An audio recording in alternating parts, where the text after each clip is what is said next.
Hi there, my name is Ron Rogers, and I'm going to tell you about an accident that happened at Vance Air Force Base a few years ago involving two T-38s that were doing a wing landing. And the parents of the deceased student, in my opinion, are unfairly maligning an aircraft it's 60 years old, but any aircraft that you maintain can fly indefinitely. And they malign the aircraft, they malign wing landings. I think it was totally unfair, and they did away with wing landings. And I will explain some of the aspects of wing landings and why they're actually, in my opinion, a benefit and why they should have never done away with them. Now, as you know, I have several favorite aircraft. 777 is one of them. The 727 is another. You can see it on my biplane here with my wife's initials there. And the third one is the T-38. That's the license plate on my vet. So I really like this airplane. The T-38 is one of my favorite airplanes, and I absolutely love it. And let's talk about this accident, though. Now, the two people that were killed in it, first of all, was Lieutenant Colonel Matt Kincaid and Second Lieutenant Travis Wilkie. Now, you may wonder why a lieutenant colonel is acting as an instructor. Somebody with that much seniority and experience typically doesn't do line instruction, and you would be correct in that. Most instructors start out as plowbacks, like I was. You go through training and you come back, and right away you're an instructor now. You're under intense scrutiny because, yep, you're not very experienced. So you got instructors who are second lieutenants. You have people coming back from a tour like they were fighter pilots on the 15 and the 16. A lot of experience. They come back typically as captains or majors. And then you've got the higher ups with a lot more experience that come back, and they are in the high squadron positions, high positions on base. Lieutenant Colonel is not sitting there at his desk with all the other instructors. So the fact that Wilkie was flying with a lieutenant colonel instructor, I'll get to why that is a significant point. Now, what happened on this is they were doing a wing landing, which is a very good maneuver. It takes a lot of skill to do. I've done many of them as a student and as an instructor, and I've done them operationally. And it's a lot of fun to come in, land in formation on the wing, but it is a maneuver that you have to execute properly. And Wilkie was on the left wing. He's coming in on the left side. He's flying off a lead, but you got to pay attention as number two in the wing landing, that you're cross-checking the fact that, yeah, you are pointed towards the runway. And he was a little far left. In fact, he touched down about 15 feet left of the edge of the runway, which is very close. These are wide runways, 300 feet or so. So that's pretty close to the edge. So that was not good. And part of the problem that really got things out of hand was he started aero braking. Now, what you do in a T-38, it's got little chintzy brakes, so you try to save him by, after you touch down, when you're not going to become airborne again, you start easing the nose up slowly to get the aerodynamic drag, and then after that is effective, you bring the nose down, and now you can get on the brakes. Well, when you're coming in formation like that, the lead aircraft touches down, but he pretty much maintains pitch attitude, because if he started aero braking first, he'd slow down and number two would go by, and that's not a good thing. So he sits there, waits for number two to do a little bit of the aero braking, and now he can go into it too. But what happened in Wilkie's situation, he's the student flying it, he overdid it. He pitched up too much and actually became airborne. He starts to drift towards the side of the runway, applies right rudder, and now he starts to skid into the airplane. Well, this is where they figure that the instructor, Kincaid, took control of the aircraft. And, well, at first he had told Wilkie to go around. But because he was heading towards the other aircraft, the instructor then took it, put it into full power. Well, the accident report says full power. It's going to be afterburner, and that takes 4 to 8 seconds for the engines to come up to full power. And in the process, they became airborne, collided with the right gear door, which is obviously just outboard the gear, collided with the left wingtip of the lead aircraft, and it flipped them on over. Now, I'll show you a picture of that situation. The inverted flip is what killed the people. Now, one thing I'd like to say, I'm going to have a word here from my sponsor, and I'd like to say, hey, I really appreciate all of you that have taken up on this offer. It really helps. I can improve the equipment here, and it helps with my sponsor. So we'll have a quick word for the sponsor and then head on with the rest of this. Hey, let me tell you about my sponsor. I've been getting a lot of spam calls lately, and I have to answer my phone because I got rental properties. But more often than not, it's a solar panel salesman or a car warranty company on the other end. Even worse, I once got a call from someone pretending to be my grandson. When I asked him his name, he hung up. It's scary to think how easy scammers can access our information to use it to target us. And it's not just phone calls. I've had my credit card information stolen several times with fraudulent purchases showing up in the middle of the night. It's a violation of privacy, and it leaves you feeling vulnerable and exposed. That's why I've been using Aura, the sponsor of today's video. Aura is an all-in-one online security solution that helps protect my personal information and keep me safe from scams and fraud. With Aura, I can see what data brokers are selling my information and request to have it removed. Plus, I get alerted if my information shows up on the dark web or if there's suspicious activity on my accounts. Aura also includes a VPN to keep my online activity private, a password manager to create and store strong passwords, and even parental controls to keep your family safe online. And if the worst happens and my identity is stolen, Aura provides $1 million in insurance to help me recover. In today's digital age, protecting our personal information is more important than ever. Aura makes it easy to take control of your online security and privacy with one comprehensive solution. You can go to aura.com/Ron Rogers to start your 2-week free trial, also linked below in the description. Don't wait until it's too late. Take action now to keep yourselves and your loved ones safe online. You won't regret it. Thanks for listening. Okay, so what happened? The instructor, Wilkie, took control of the aircraft in burner, and he had the collision with the gear door. They got the rapid roll to right. They went inverted and impacted the ground. They were in max power. The pilots never pulled it out of max power because this whole thing took 8 seconds. Things occur very rapidly in high-speed aircraft like this. And so they skid approximately 700 feet before they came to a stop inverted, and most likely they were pushed a little bit extra because they were in afterburner.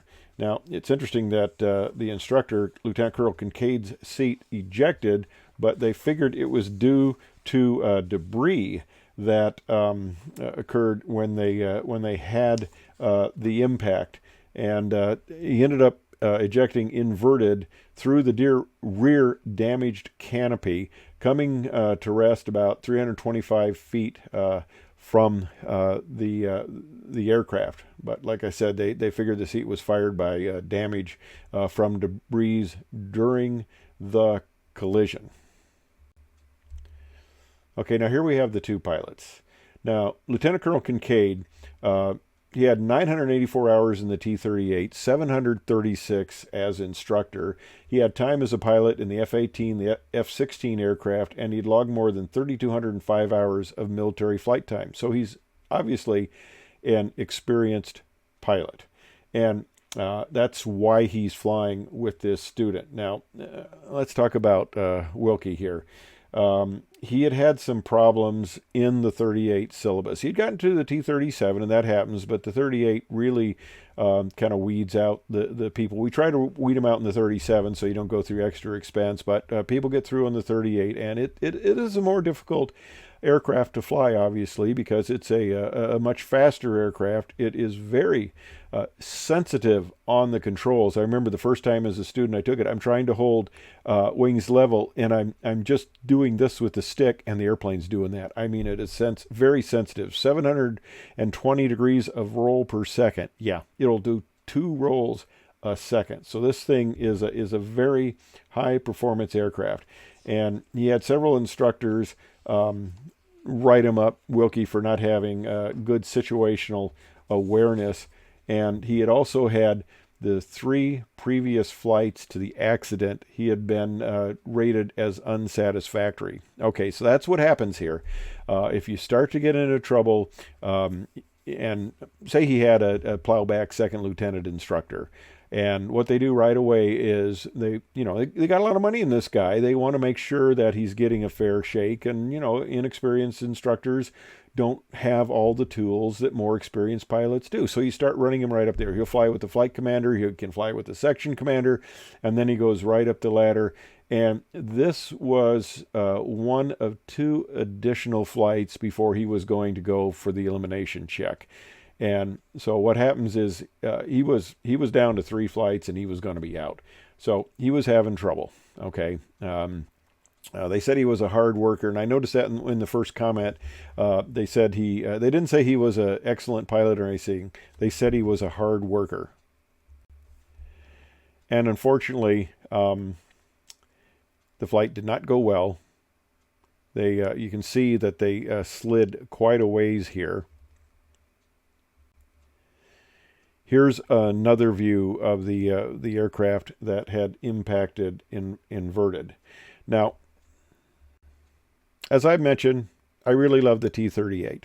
I was an instructor in both the T-37 and the T-38. I was an instructor primarily out at Edwards, the Air Force Flight Test Center, and I was also a maintenance test pilot, a FCF pilot on the T-38, and an instructor out at Edwards, and I was the T-38 senior flight examiner. I gave check rides to test pilots, astronauts, the other instructors, and the other examiners.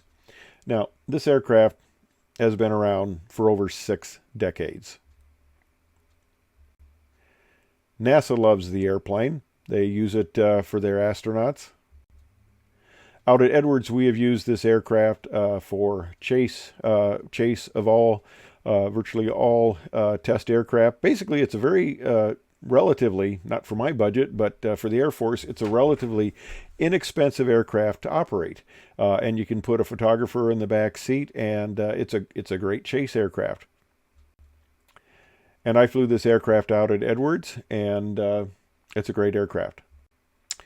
During the energy crisis, the Thunderbirds flew the T-38, and of course, the Thunderbirds guys, they're putting on the spit and polish and the smile all the time, and they will never say anything derogatory about the service. And they were in the bar at Vance one time when they're flying the T-38s, and they made a comment. One of the guys said, well, wouldn't you rather be flying like the F-4 or fighter? And they go, oh, no, this is a great airplane. It's very, conserves fuel, and it's great for its mission and stuff like that. And then actually a friend of mine, another instructor said, well, if you want to save fuel, you ought to fly T-37s. And that was probably one of the first times where the smile faded from the Thunderbirds pilot's face.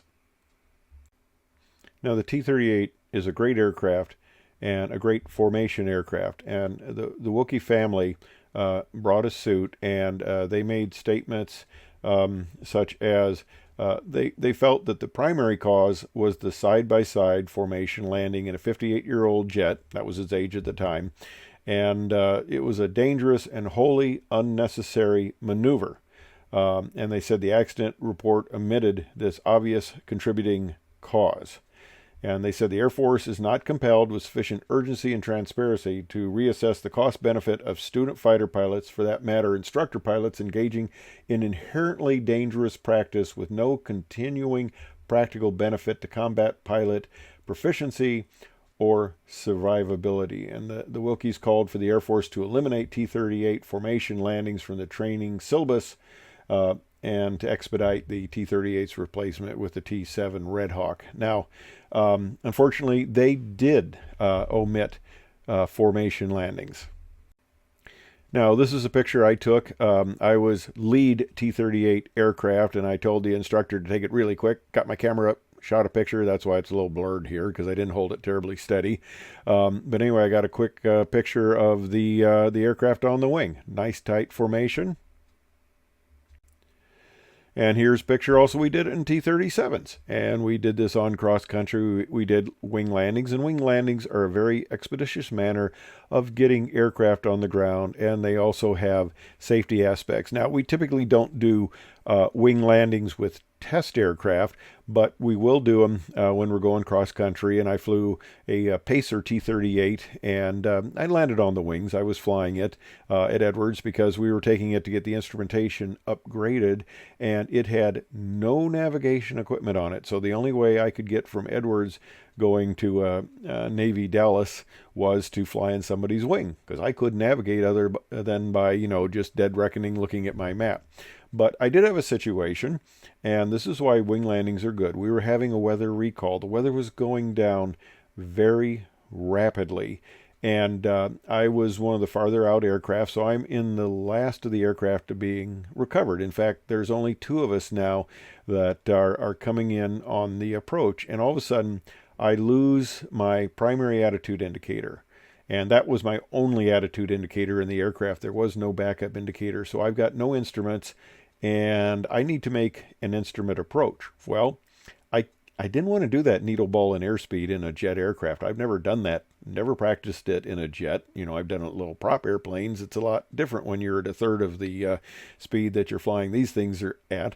But okay, I've got no instruments, so what do? Do I punch out of the aircraft and throw away a very expensive vehicle? What I did was I quickly arranged with Captain Bazine, who was an A1 driver from Vietnam who had come back as an instructor, and I said, hey, I need to land on your wing. So I quickly rejoined with him, and we got in. The weather was deteriorating, and it was deteriorating so badly I almost wouldn't have had a good enough situation to land if I'd have come in behind him anyway. It was one of these rapidly deteriorating weather situations that we had at Vance at the time. So it saved me from punching out of the aircraft. So anyway, I think this whole lawsuit was unfair. I think removing wing landings from the syllabus is unfair. This is the other aircraft. He ended up departing the runway also, but they remained upright. The whole reason the others were killed, of course, was the inverted impact, but of course they also flipped on over the aircraft and impacted with a pretty good high velocity inverted, which made it unsurvivable. If they had simply rolled over, they possibly could have had a chance. But unfortunately, two pilots were killed in this one. Very experienced instructor pilot and a student who may or may not have been on his way out of the program.